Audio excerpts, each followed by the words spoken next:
Bem-vindos a mais um podcast do Tela Negócios e Missões. É onde a gente se encontra para falar de cosmovisão bíblica acerca do mundo dos negócios e como um bom mordomo, né, como empresário, nós podemos gerir aquilo que o Senhor nos confiou e fazendo do negócio o nosso ministério, a nossa missão. E o podcast do Tela é um braço do Tela Educação que visa fomentar conteúdo de qualidade, transformador, inspirativo, né? Então já convido inicialmente você a conhecer o Tela Educação. Você que está pensando em empreender, você que está nos assistindo, nos ouvindo, né, está desejando, orando sobre o que fazer, como empreender. Então, é para você esse conteúdo e para você também que é empresário e está querendo entender como é que mistura, né, fé e trabalho. Este conteúdo também é para você. Então, seja muito bem-vindo ao podcast de hoje. E nesse podcast nós vamos entrevistar o Klaus Hempel. Acertei, Klaus? Sim, acertou. O sobrenome? Sim. Seja bem-vindo, Klaus. Muito obrigado. Deixa eu dar as credenciais do Klaus aqui. O Klaus é presidente da Rádio Transmundial. É possível que você já tenha ouvido falar da rádio, né? Mas se você não ouviu falar, certamente você ouviu ou já consumiu um produto da RTM, que é o antigo Pão Diário, hoje é o Presente Diário, é um devocional inspirador, abençoadíssimo, né? Então a Rádio Transmundial é quem tem o direito desse devocional, hoje, né, na forma aí de rádio.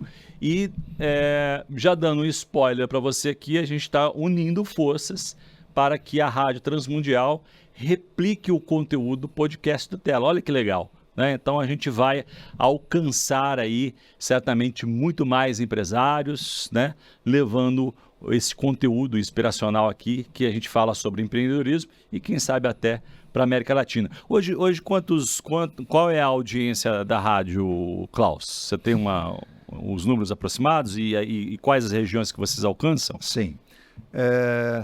A Rádio Transmundial, ela fala para o Brasil, mas através da internet fala para o mundo.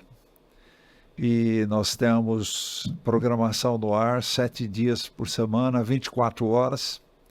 E nós ficamos contentes também com a Teleeducação participando conosco. Boa. Desse projeto de evangelismo, desse projeto de proclamação das boas novas para o Brasil e para o mundo. Muito bom, vamos juntos então, né? Então você está convidado aí a conhecer, se não conhece, a Rádio Transmundial. Tem aplicativo, né? Sim. Tem o portal, então o Google vai ajudar bastante você chegar rapidinho lá e eu tenho certeza que você vai ser poderosamente abençoado, como a gente tem feito também o conteúdo com carinho, né, em oração, convidados aí escolhidos para que a gente possa ativar aí o seu coração, a sua mente de empresário aí, né, mesmo você que não já profetizando sobre a sua vida esta unção. E só completando as credenciais do Klaus aqui, o Klaus, ele, além de presidente da Rádio Transmundial, ele é empresário da indústria metalúrgica automobilística, certo? Sim. Ele é casado com a Eliane e pai de 6 filhos. Sim. Errei alguma coisa, não? Não errou. Então tá bom, muito bem. Então vamos lá, Klaus. Começar do começo, né? Normalmente quem nos acompanha já sabe, eu pergunto, né, para os nossos entrevistados sobre como é que foi a adolescência, né? A minha tese, que já foi validada por um neurocientista que nos convidou, né, nos deu a honra de uma entrevista, de que é na adolescência onde a gente recebe boa parte dos estímulos, inputs que a gente vai viver na vida adulta como empresário. Sim. Ou eventualmente como trabalhador. Como é que foi a sua adolescência? Conta um pouquinho do seu começo. Sempre me impressionou e me fascinou o processo de vendas. Então eu tinha 10, 12 anos, eu fazia pipas e vendia as pipas na feira. Então começou bem jovem, hein, Klaus? Sim. E tinha uma técnica de vendas toda especial. Eu colocava a pipa na mão do menino, depois avisava a mãe, olha, seu filho quer essa pipa. Então, Foi assim que começou. Depois eu vendia limão de porta em porta. Aham, a Enfim, fruta. sempre me fascinou esse processo de vendas. Uhum, E isso também evoluiu depois. E mesmo sendo engenheiro mecânico, uhum. É a sua formação a como minha engenheiro mecânico. formação, eu me dediquei bastante também à parte de fechamento de negócios Uhum, e depois o planejamento e a execução, então, do processo para uhum. fornecimento de determinados produtos. Sem dúvida. Há quem diga, né, que as vendas ou o departamento de vendas é o coração de qualquer negócio. Sim, Independente do segmento ramo, se não tiver uma venda pujante, alinhada, exatamente. eficiente, né, o resto do corpo sofre ali falta de sangue, né? Eduardo, nós vivemos em função dos clientes. Uhum, uhum, Sem cliente não existe negócio. uhum. E para alcançarmos os clientes, nós temos que vender. Sim. E isso, quem paga o salário, eu sempre digo para os meus funcionários, quem paga o salário deles é o nosso cliente. Sim, é verdade. A gente já volta já à história da sua adolescência, porque tem dois fatos interessantes ali, uma do chamado, dos dois chamados, né? O Sim. chamado do seu pai e o chamado do Senhor, Sim. né? Questão da conversão. Mas deixa eu aproveitar esse gancho aqui de vendas, Klaus, e te perguntar, né? Você está liderando a companhia há quantos anos? Eu estou na diretoria da empresa já há 43 anos. 43 anos. E você se considera como um homem de vendas, é isso? Sim. Muito bem. Ao longo dos 43 anos, técnica de venda, né, metodologia, abordagem, mudou bastante? Tem coisas que são primordiais, são pilares ainda hoje? Sim. Qual que é a sua visão de vendas ao longo de 40 anos aí? Certamente muita história, né? Muita experiência, né? Eduardo, mudou muito. Uhum. No começo eu tinha a minha pastinha, eu ia de empresa em empresa apresentar os nossos produtos. Isso foi mudando e hoje basicamente o nosso vendedor é o site da empresa. Digital. Uhum. E temos naturalmente os contatos desenvolvidos com as empresas, mas isso geralmente é uma segunda, terceira etapa. E um percentual menor na operação. Sim. E quem hoje também tem uma posição muito importante no contato com os clientes é o departamento de qualidade. Interessante que acompanha os nossos produtos junto aos grandes clientes. Uhum. Poderíamos dizer que esse departamento é o que garante a recorrência, continuidade da venda. Exatamente. Que é parte do processo de vendas, né? O cliente quer ser bem atendido e não quer nenhum produto com defeito. Sim.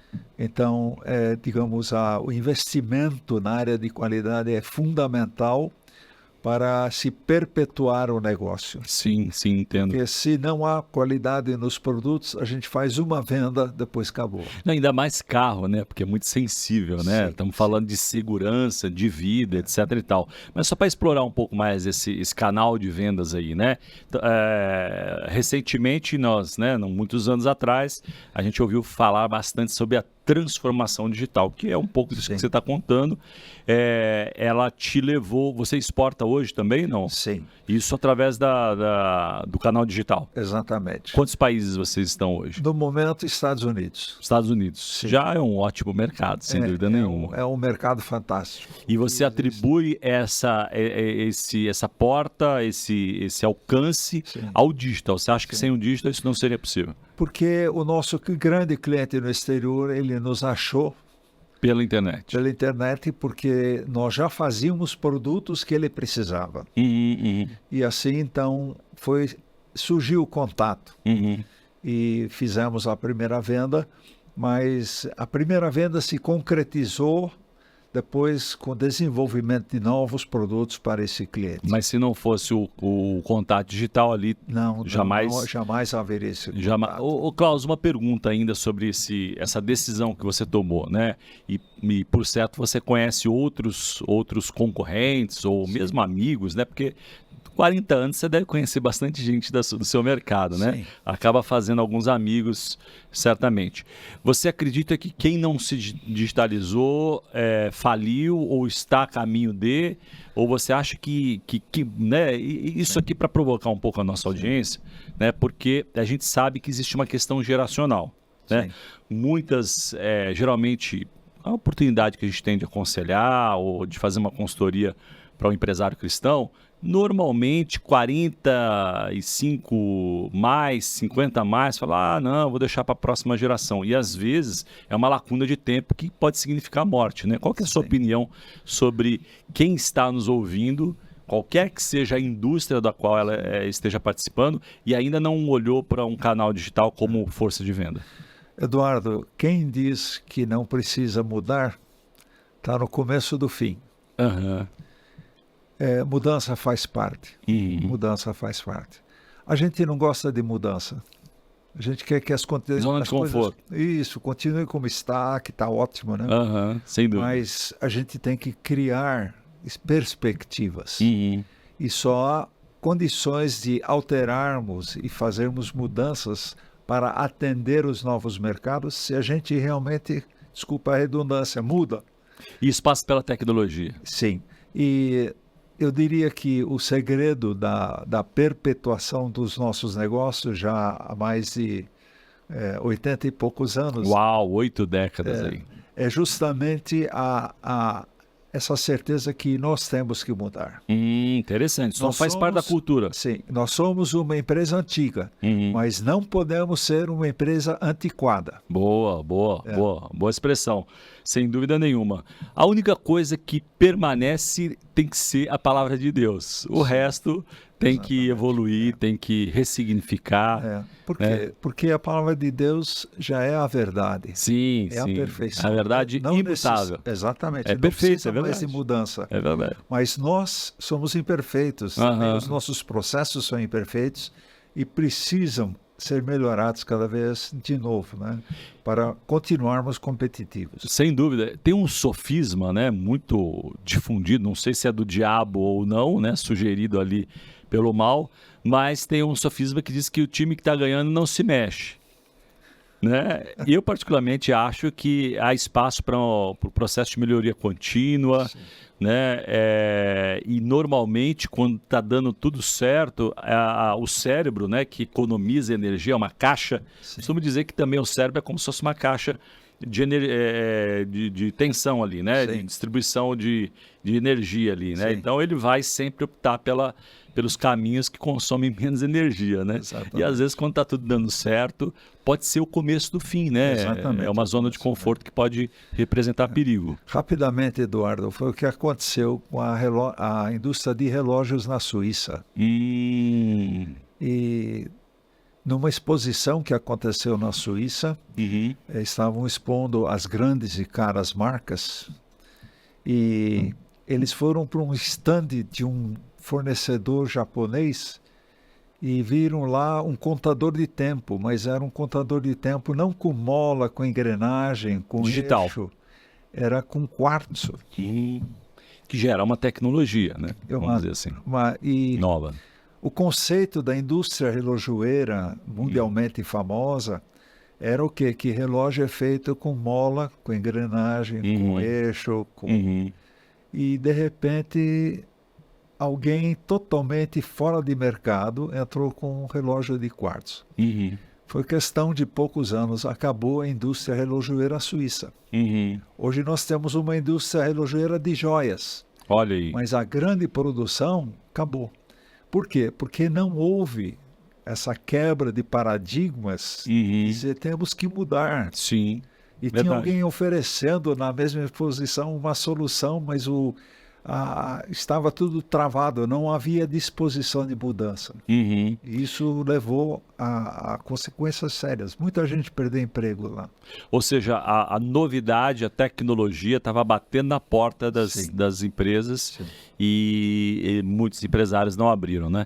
Eu quero pegar esse gancho seu e, olhando aqui para a nossa audiência, fazer uma provocação aqui para vocês, que é parte da nossa missão, né, do nosso ministério aqui, é provocar provocar você sair da zona de conforto e pensar novos caminhos, né? Sim. Eu quero te dizer com muita propriedade, né? Tenho 2 empresas ligadas à área de inteligência artificial. A gente está investindo muito nessa frente, né? Ligado ao varejo, ligado ao e-commerce, ligado a projetos, escalas, enfim. Bastante coisa muito legal. E eu queria aproveitar então esse gancho e chamar a atenção. Se você não tem pensado como aplicar, como a IA pode ajudar no teu negócio, minimamente em processos, né? Melhorar processos internos, onboarding.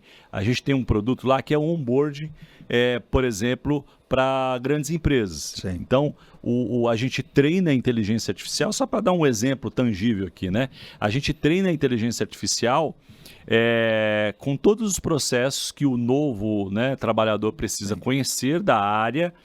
E quem faz essa apresentação dentro desse projeto é o CEO da empresa.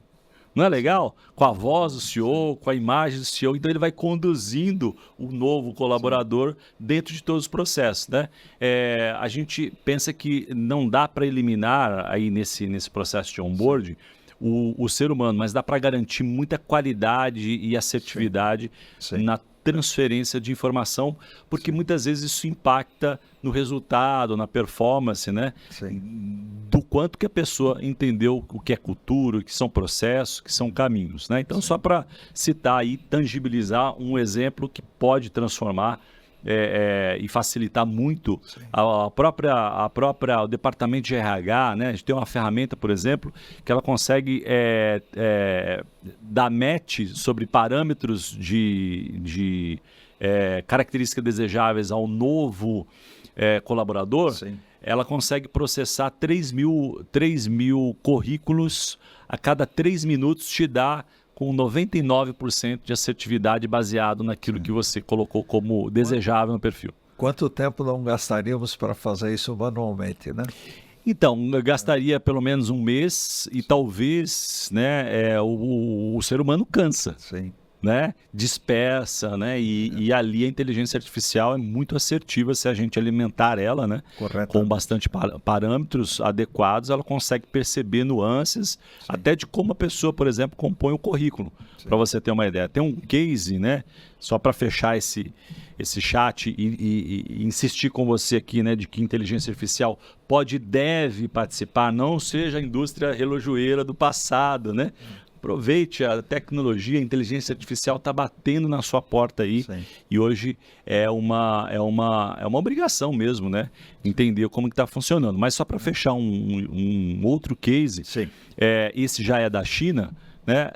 Algumas empresas chinesas já estão usando a inteligência artificial para a primeira entrevista. Porque geralmente a primeira entrevista é uma peneira, né? Uma triagem, etc. e tal. E dependendo do processo seletivo, isso custa muito caro, horas, pessoas, né? E a IA consegue hoje fazer entrevistas, né? E consegue entender várias coisas, como, por exemplo, até se a pessoa é uma pessoa com tendência a ser deprimida.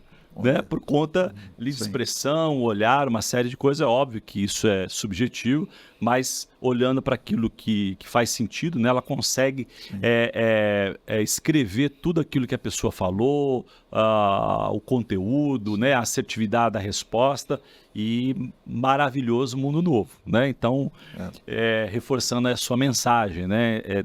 Tudo pode mudar, exceto a palavra de Deus, não é isso? Exatamente. E eu sempre converso com os funcionários, os colaboradores, né?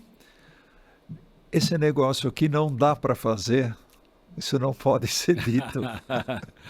Nunca diga não, né? Nunca diga não, que não dá para fazer. Existe jeito de fazer. E sem dúvida. A genialidade nos negócios é pela simplicidade.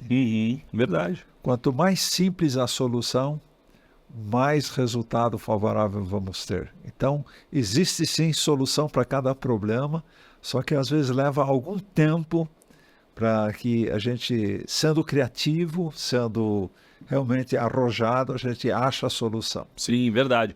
Tem um líder da área de tecnologia dentro do time da nossa empresa, que ele diz o seguinte: em matéria de tecnologia, 100% é possível. Só uma questão de tempo e dinheiro, né? E mais dinheiro você acelera o resultado, né? Com squads ali, um time maior, ou você vai obter um outro time, mas ele diz tudo é possível. Qualquer coisa que você quiser desenvolver, resolver, a tecnologia hoje está em termos de processo, trabalho, entregas, né? Aí, sobretudo no digital. Então, para os futuros empreendedores, tem solução. Boa. É só realmente se empenhar e buscar realmente, através da criatividade, novos caminhos. E uma coisa, quero adicionar aí a sua fala, uma coisa que em Deus a gente resolve também, que é a falta de criatividade, né? Porque às vezes falta visão, faltam ideias, falta criatividade, e Deus é a origem da criatividade. A gente pode e deve envolver fé, né? Um texto bíblico que eu gosto bastante, que diz que os velhos sonharão, né? Os anciãos sonharão. Então a gente pode ter revelação aí de negócio em sonhos, em visões, e eu acho que isso combina com fé, né? Que tem tudo a ver com o negócio. Não dá para separar, né? O negócio da nossa vida cristã, né? Deus é o grande criador. Sim. E se nós temos esse privilégio de termos, através de Jesus, um relacionamento pessoal com Deus, por que nós não seríamos criativos também, né? Porque exclui isso do processo do negócio, né? Pois é. Não existe, não pode ser agente duplo, né, Klaus? Não dá, não dá. Mas voltando lá, então, seus dois chamados, né?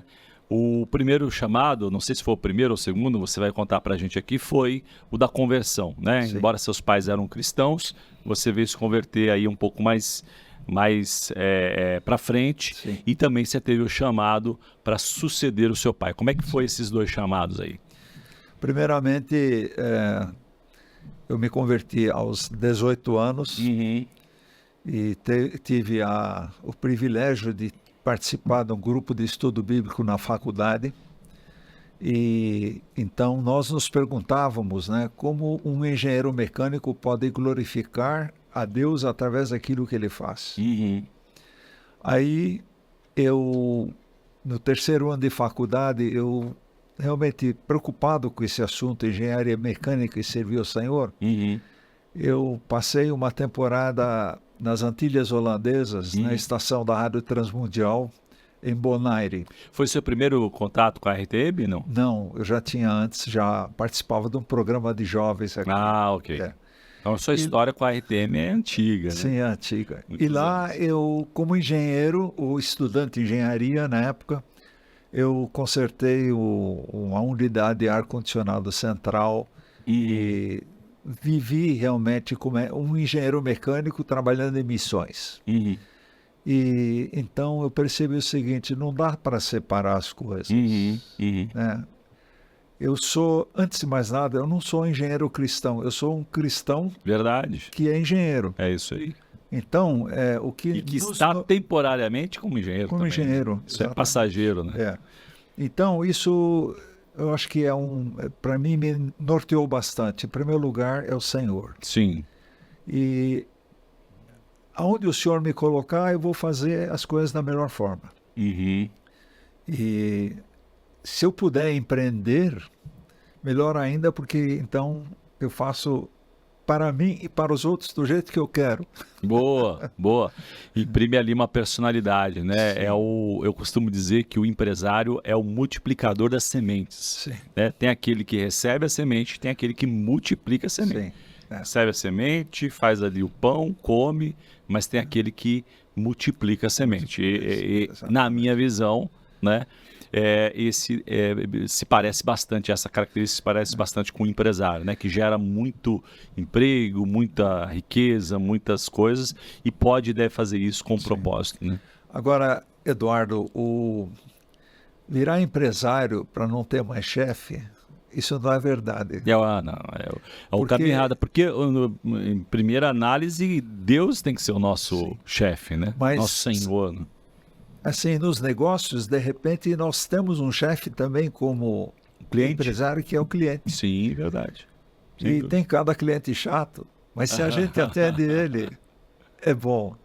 Agora, tudo isso fazendo para agradar o Senhor, né?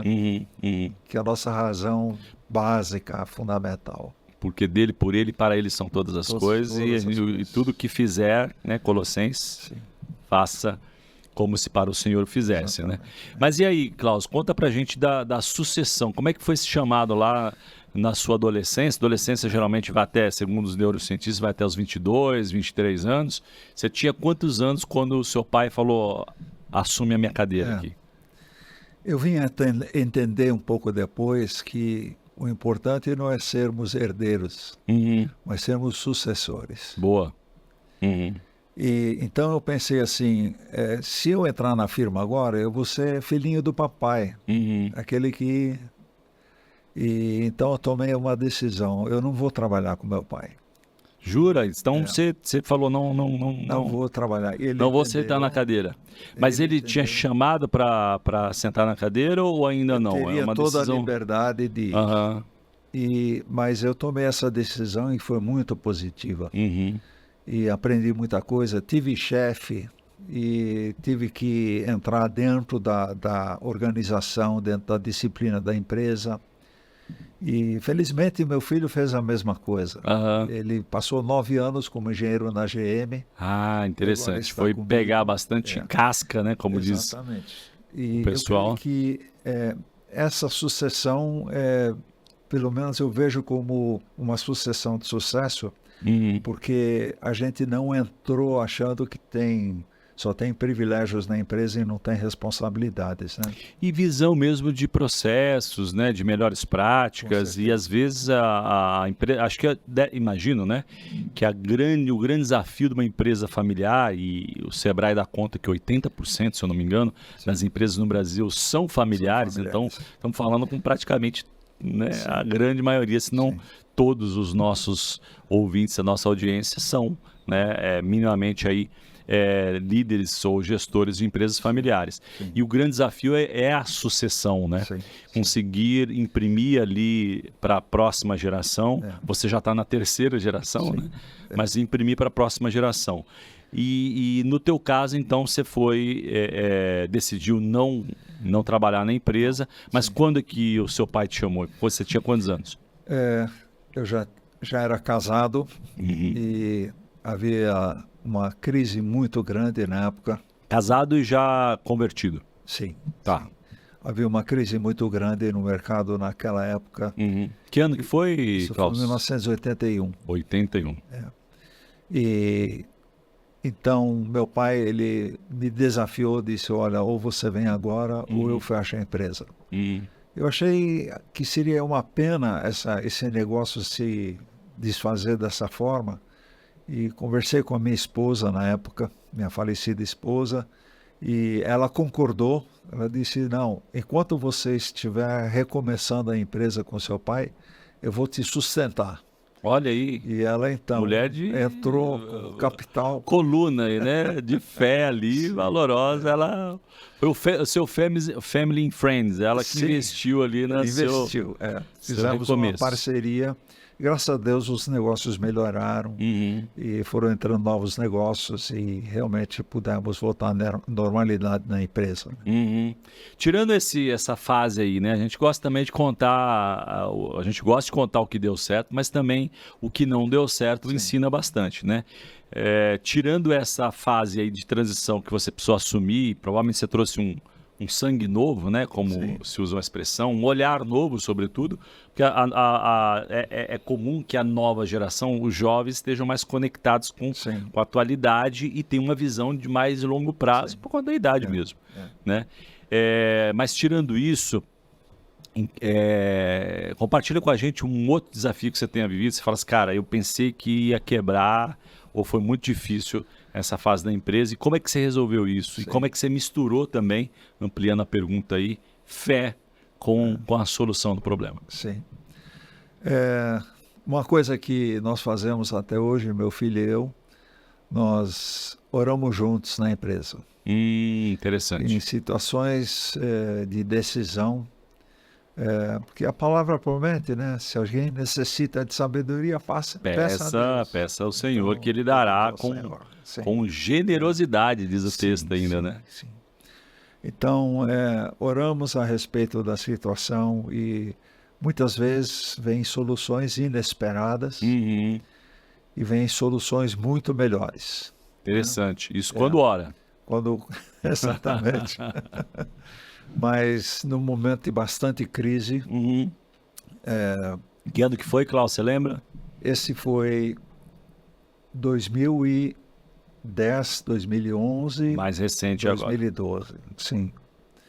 Aí fomos a um banco e soubemos que havia um financiamento, porque nós estávamos realmente com uma dívida bastante complicada, bastante grande. E o pessoal nos avisou, olha, isso daí você precisa de um agente, você vai ter que contratar alguém para conseguir esse empréstimo e vai ser difícil. E aí decidimos ir ao banco e o primeiro gerente que nos atendeu, nós explicamos a nossa situação. Estamos pagando muito juro, temos que trocar a dívida. E, de fato, esse primeiro gerente nos atendeu e conseguimos um financiamento subsidiado. Que legal. Que nos aliviou demais. Eu senti aquilo, assim, claramente a intervenção de Deus. Deus abrindo uma porta que aos olhos de outras pessoas era impossível de ser aberto. E era o foro que você precisava para continuar vivo. Exatamente. Aí conseguimos transferir a dívida e houve tempo para a recuperação da empresa. Que bom. Deixa eu misturar uma questão que possivelmente está ligado à atualidade, mas certamente acho que vez ou outra esse tema volta, né? Que é da indústria, né? Recentemente eu li uma notícia que dizia que o país está se desindustrializando. Não sei se é essa sua visão também, né? Mas é muito comum, né? Que com o advento da modernidade, a indústria de serviço ela tome o protagonismo, né? Sim. Somado a isso, a gente tem não é mais nem um tigre asiático, é um zoológico asiático inteiro, né? Desejando dominar o mundo. E a China hoje, né? Estou me referindo à China. A China hoje, longe de ser produtos de baixa qualidade, né? Sim. O carro que eu ando aqui elétrico é chinês, né? Sim. Então, a China tem produtos incríveis, né, de qualidade e a escala gigantesca. Sim. Isso impacta no preço. Qual que é a sua visão da indústria brasileira frente a essa concorrência, né, que não é só mais de preço, mas é preço e qualidade? Como é que você enxerga esse desafio, né? Porque pode ser que tenha pessoas que sejam donas de indústria que estejam nos assistindo e talvez com essa dor aí, né? Com essa oração, né? Diante do Senhor, talvez sua visão possa abrir, né? uma mente um pouquinho, ou eventualmente alguém pensando em industrializar alguma coisa e a gente pode colaborar minimamente com isso. Eduardo, você está completamente certo ao afirmar que está havendo uma desindustrialização no país. De fato, está acontecendo. Boa parte dos componentes de um automóvel são importados e boa parte desses importados são da China e também de outros lugares, Vietnã, inclusive, e novos lugares assim inesperados, mas que estão tendo uma indústria muito forte, muito boa. E aí entra também a nossa flexibilidade como empresários. Nós temos que sentir para onde vai o mercado. Ou seja, para onde temos que mudar como empresa. Né? E perguntaram uma vez a um empresário, o dono da Fiat Lux faz fósforo. Sim. Inclusive foi um consultor amigo meu que perguntou para o dono da Fiat Lux, o que o senhor fabrica? Ele disse, fósforo. E o consultor ele disse, não, você fabrica fogo. Boa. Sem dúvida, é verdade. Então, aí entraram os isqueiros, certo?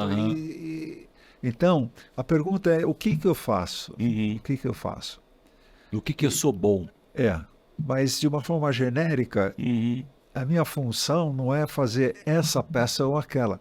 A minha função é achar uma solução adequada para o meu cliente, Uhum. independente se seja o processo A, B, C ou D. Uhum.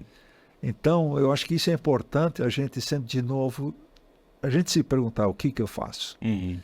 E aí descobrimos um nicho no Brasil, e aqui eu animo todos os industriais a explorar isso. Uhum. Existem nichos onde que o Brasil é competitivo, onde que o transporte dos produtos ele é inviável e, portanto, há Você necessidade fala de com fazer relação aqui. a trazer de fora, De questão de fora. cubagem, Exatamente. peso e tal. É. E aí foi um caminho que você encontrou É. além, óbvio, da qualidade, imagino, dos produtos, mas um diferencial, essa questão do transporte. Custo de transporte. Custo de No transporte. tempo antes da pandemia, um container, um container da China até o Brasil, custava em torno de $3.000. Uhum. Durante a pandemia e logo após a pandemia, um container Estourou. custava 15 mil. Uau! Então abriu novas 5 vezes mais, possibilidades. Uhum. Né? E temos, eu acho que como empresários a gente tem que estar atento também Uhum. àquilo que o mercado sinaliza, né? E aproveitar esses nichos.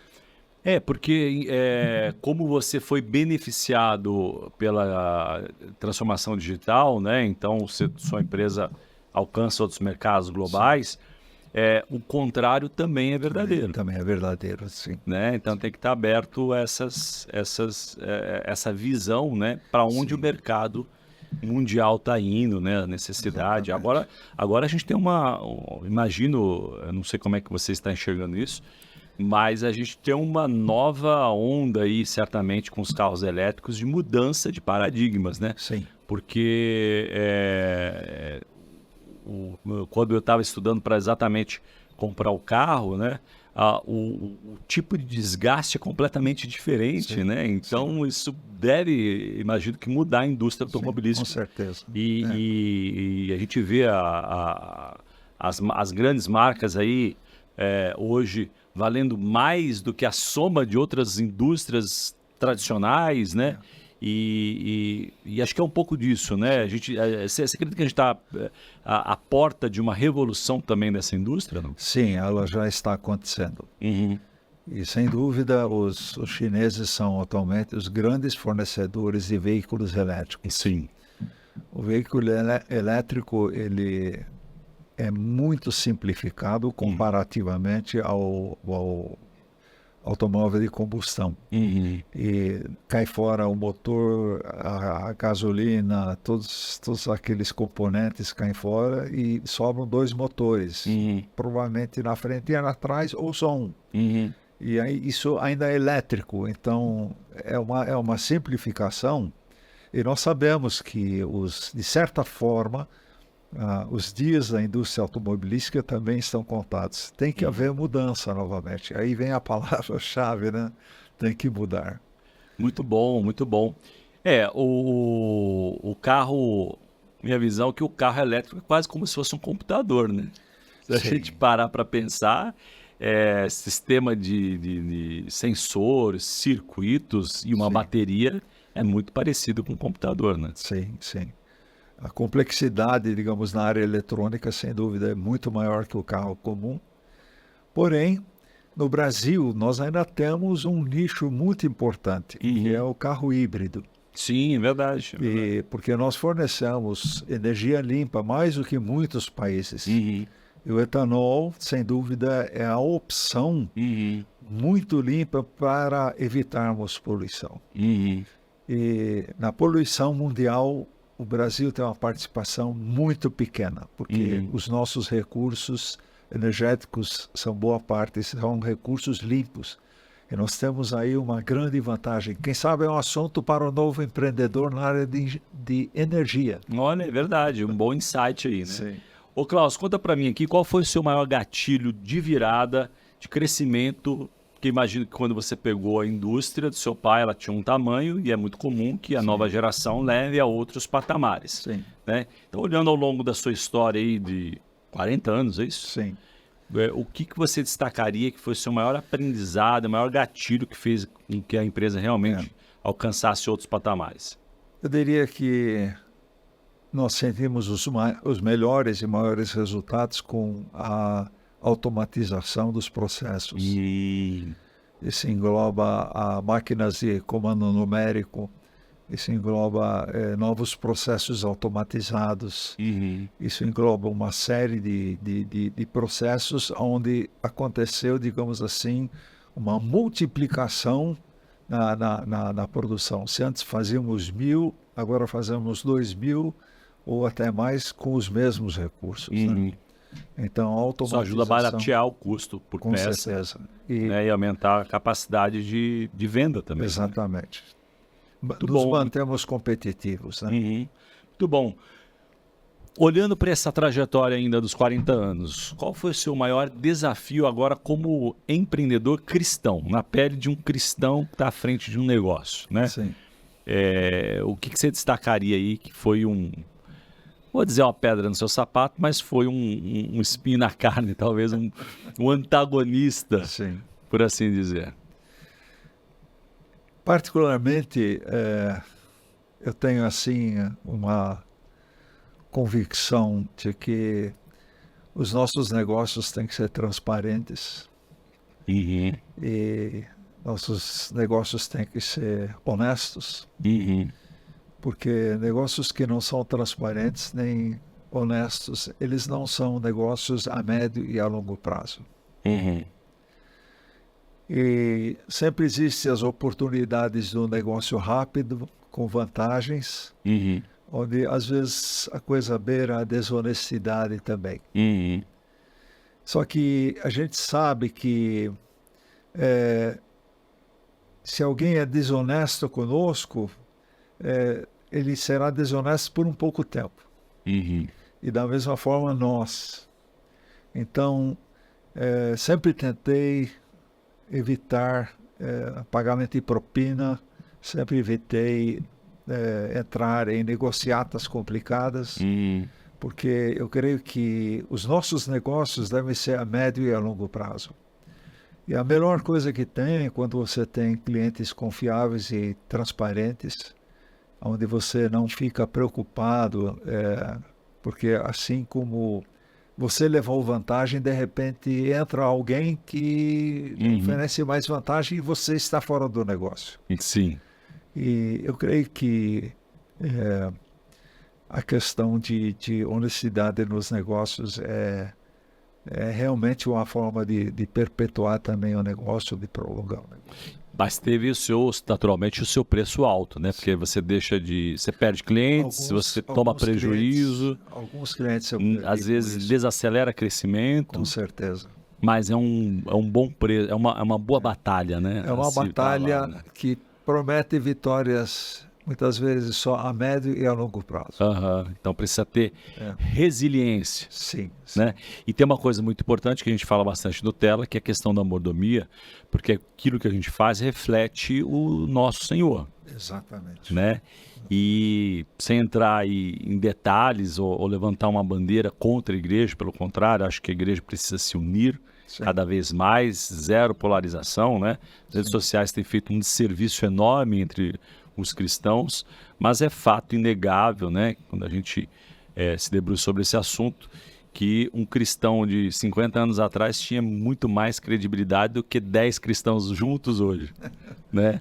É uma pena, mas a gente como empresário tem aí uma responsabilidade, né, Klaus, maior, porque o telhado é de vidro e a exposição é maior. Exatamente. Mas isso também é uma oportunidade para manifestar o reino de Deus, os valores do reino. Sem dúvida. Não é? Acho que essa é uma boa mensagem para a gente deixar aqui. Digamos assim, como você disse, a gente paga um preço por isso. E o preço que nós pagamos muitas vezes também na forma de nós nos relacionarmos com os nossos colaboradores.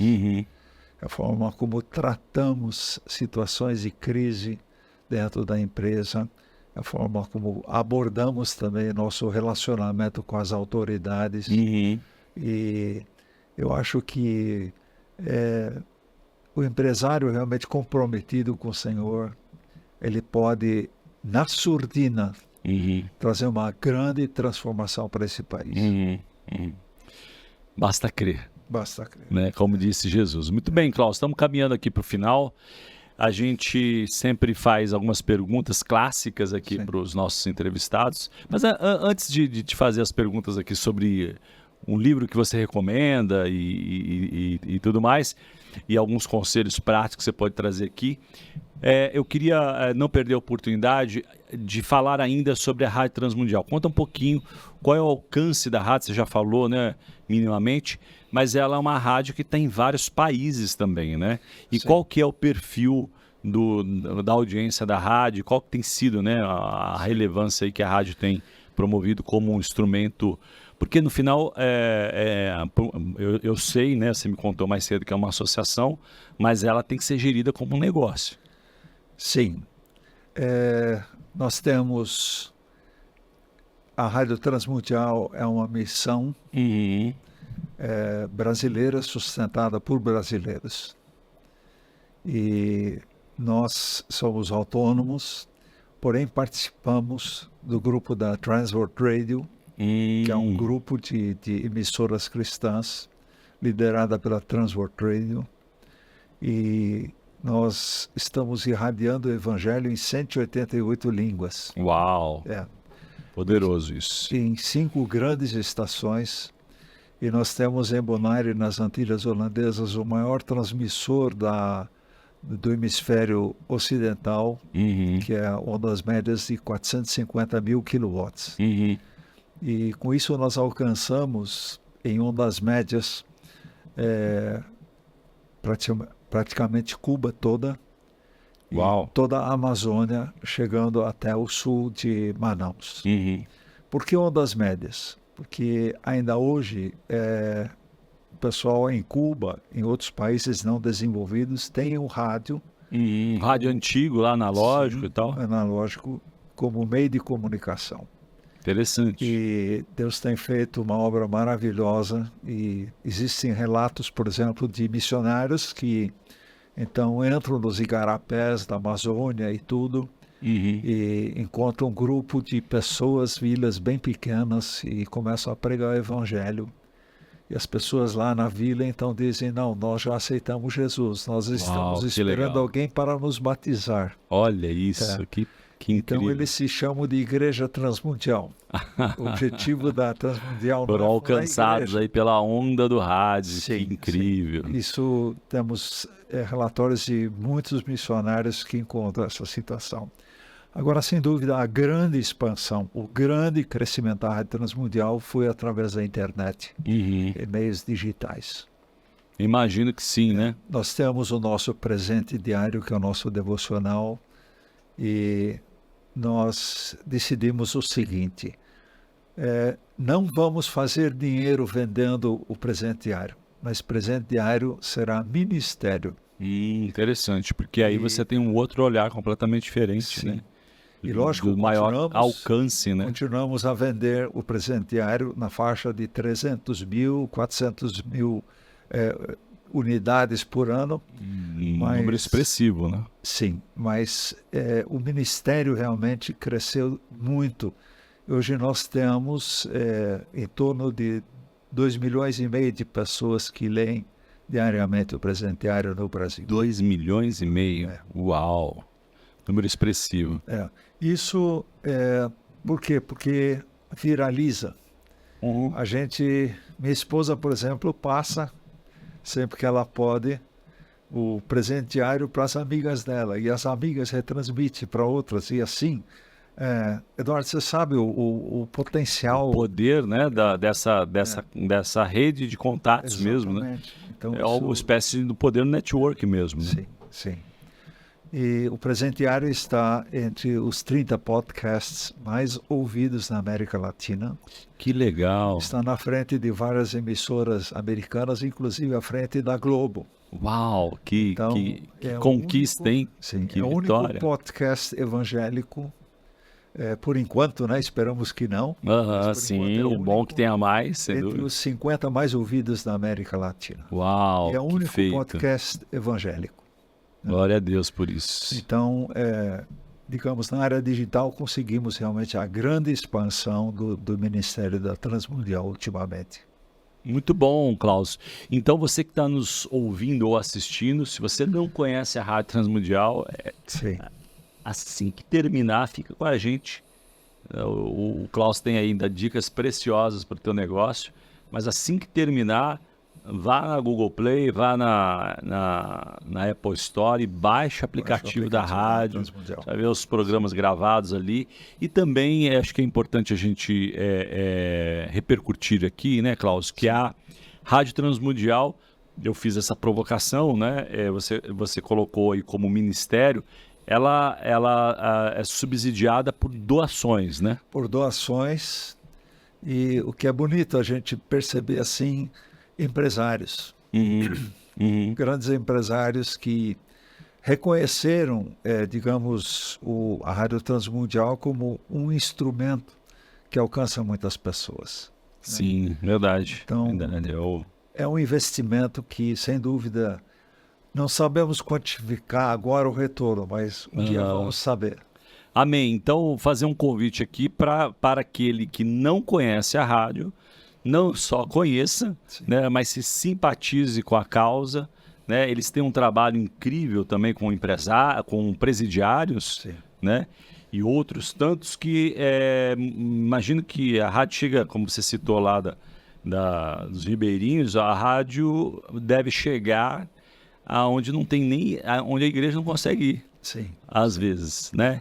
Então, fica aí o convite, né? Para que a nossa audiência, quem está nos ouvindo, tanto da Rádio Transmundial, empresários aí, também do Tela e amigos, né? E simpatizantes aqui do nosso podcast, possa conhecer um pouco mais de perto, né?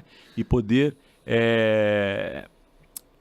ser abençoado investindo também ali como mantenedor da rádio, né? Porque tem uma promessa muito preciosa, que o generoso prosperará. Sim. Então, você que está buscando prosperidade, não fica ouvindo aí o YouTube só achando que o YouTube, as técnicas do YouTube vai resolver sua vida, né? A Bíblia tem um bom conselho sobre prosperidade, né? Que começa num coração generoso desprendido, né? Jesus deixou realmente esse princípio da abundância conosco, né? Sim, verdade. Dai e dar-se-vos. Boa medida, sacudida, recalcada e transbordante.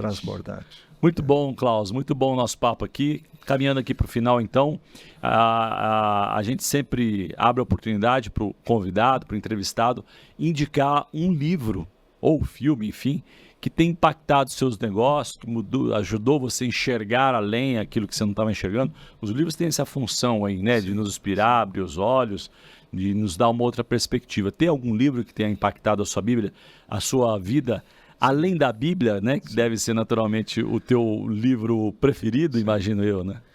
Edu, assim, a questão que me impactou muito, na realidade foi a Bíblia. Sim.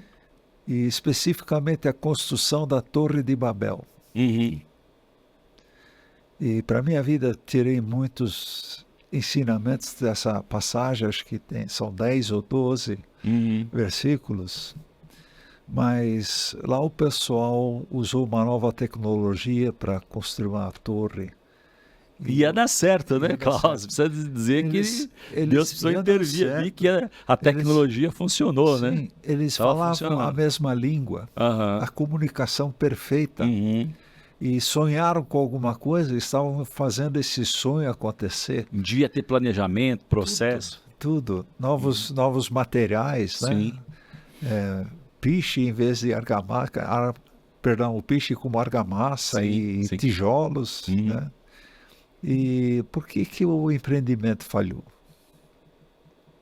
Porque não era para a glória de Deus. Boa. Não era para a glória de Deus. Então, tinha tudo para dar certo essa empresa Torre de Babel. Mas falhou no item principal. E o próprio Senhor fala, né? Não há limite para tudo aquilo que eles intentarem fazer. Quer dizer, é possível fazer. Imagine se for para a glória de Deus. Muito bom, né? E que tudo, mais uma vez citando aí, parafraseando Colossenses, né? Tudo que fizermos, façamos como para o Senhor. Amém. Né? Sim. de toda a alegria e todo o coração. Deixa eu fazer uma pausa rápida com você aqui e convidar você chegou a hora de pedir a sua colaboração para que você possa curtir e compartilhar o nosso conteúdo, né? Se você não é inscrito, se inscreva no nosso canal. Você sabe que as plataformas, os algoritmos das plataformas entendem a relevância a partir, né, do engajamento da audiência.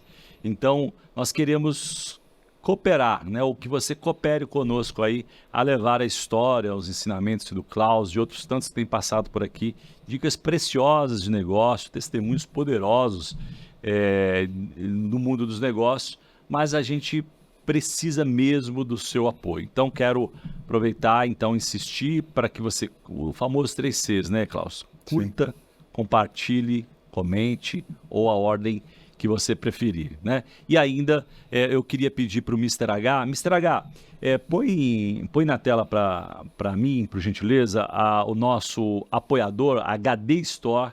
Queria te recomendar uma loja de produtos de tecnologia. Estamos falando de tecnologia aqui, né? Sim. Então, tudo que você precisa para a sua empresa de tecnologia, quer seja notebook, máquinas, equipamento de rede, a HD Store não só tem uma variedade incrível de produtos, né? É certamente um dos maiores sites mais completos e diversos de produtos ligados à tecnologia, e o preço é muito bom, né? Está alinhado aí ao mercado, então é uma oportunidade que você tem também para, biblicamente, seguir um princípio de ajudar os domésticos da fé. E eles têm nos apoiado aqui, patrocinando e ajudando a fazer com que o podcast continue, né? Com as suas contas em dia, né? Bem gerido. E possa chegar até você. Tem te abençoado o podcast? Compartilha, comenta aí, né, aqui no YouTube ou nas nossas redes sociais. É importante mesmo que você participe. Então, te convido aí a conhecer a HD Store, www.hdstore, como se fala, .com.br, www.hdstore.com.br. E você, empresário que quer ver a sua marca, né, aqui sendo repercutida, você é o meu convidado, né? Fala com a produção aí, entra no direct aqui do nosso canal, e vai ser um prazer enorme poder ver o logo da tua companhia, né? Fazer com que o teu produto chegue ao máximo número de pessoas através do nosso networking, né? Do nosso canal aqui. Então, nos apoie nessa corrente do bem de levar inspiração de qualidade, provocação, né? Todo esse conteúdo que nós temos preparado com tanto carinho, né? Com a intenção, com intencionalidade mesmo, de abençoar a mente dos empresários. Combinado? Temos um combinado, então obrigado pelo seu apoio, e vamos fechar aqui com os conselhos finais, Klaus. A gente tem vários, né, perfis de empresários, mas eu queria que você destacasse 2 conselhos, pelo menos, para o empresário que está, ou para o empreendedor, melhor dizendo, ou quem está pensando em empreender, aquele que está olhando, será que empreender é para mim? Será que esse negócio de empreender não vai dar muito trabalho? Será que vale a pena? Então, um conselho que você daria para o empreendedor iniciante, o bebezinho mesmo do business, e aquele que já está mais estabelecido, que está pensando como misturar negócios e fé. Sim. Olhando para aquela câmera ali, ó, direto para a audiência. Sim. Pensando assim no desafio de empreender, muitas vezes a gente sente que não tem capacidade.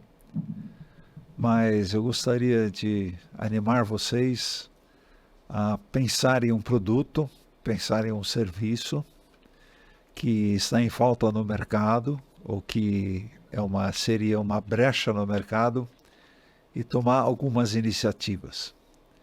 E para mim, assim, um princípio, Eduardo, que eu adotei: se Deus abre uma porta para você, é melhor entrar. Uhum. É melhor entrar do que dizer, não, eu não consigo, eu não tenho capacidade, eu sou incapaz. Nunca Deus vai dar uma tarefa para a gente que a gente não consegue cumprir. Então, se Deus abre uma porta para você e você se sente incapaz, Lembre-se, se Deus abriu a porta, então você tem capacidade para fazer aquilo. E o que nós precisamos é realmente cada vez mais gente empreendendo, porque o resultado final é para ser a glória de Deus e expansão do reino dele aqui no mundo. Muito bom, Klaus. A última pergunta é Klaus Hempel. Alemão, é isso? É Eu descendência sou alemã? descendente de alemães. Muito Sim. bom, muito bom. Mas Esses sou- nomes é um trava-língua, né? Derruba o entrevistador às vezes, né? Mas eu sou paulistano, nascido perto da Avenida Paulista. Boa, e eu digo isso também, e eu acrescento que eu nasci no Hospital São Paulo, né? São Paulo, bom. Além Então de você é torcer mais para o time paulista do do São que- Paulo, né? E ser um profundo admirador do apóstolo São Paulo. São Paulo. Tudo bem. Muito bom, muito bom. Às vezes o pessoal me pergunta, Klaus, mas você é corintiano? Aham. Aí eu sempre digo, olha, isso é a prova de que ninguém é perfeito. Boa, essa história de time aí vai longe, né?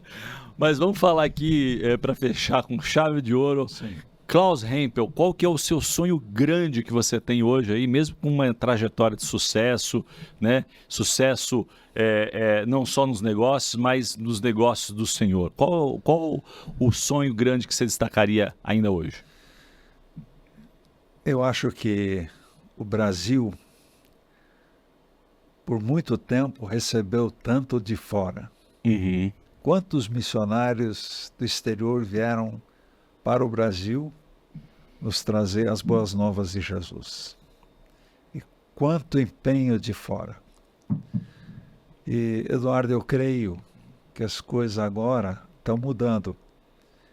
É o momento da igreja brasileira se preocupar com missões internacionais. Da gente começar a exportar missionários. Exatamente. Né? Existe até uma profecia, ou várias profecias, de que haverá um avivamento e o Brasil será um dos grandes protagonistas disso. E geralmente o ambiente de avivamento é um ambiente fértil para que, né, sejam lançados aí as palavras de expansão. Né? O brasileiro é uma pessoa benquista em todo lugar do mundo, inclusive nos países sensíveis, que a gente chama. Sim. Onde que você entra, inclusive como empresário, como missionário você não entra, mas como empresário você entra. Boa. E quem sabe Deus está levantando uma nova geração de missionários empresários. Sim, nós cremos aqui no Tela, falamos bastante sobre isso. Empresários. Isso aí, perfeito. E viverem realmente a fé naquele lugar. Olha que legal, né? Ganhar dinheiro e servir ao Senhor. Maravilha. Tudo de bom, não é? Excelente. Porque no final, Klaus, sucesso é mais do que lucro financeiro. É sobre impactar vidas e glorificar a Deus. Amém. Muito obrigado pela sua audiência. Esse podcast é editado por Media Power, uma produção do Tela Educação. Oferecimento eCrown Full Commerce and Service, hdstory.com.br e Rádio Transmundial.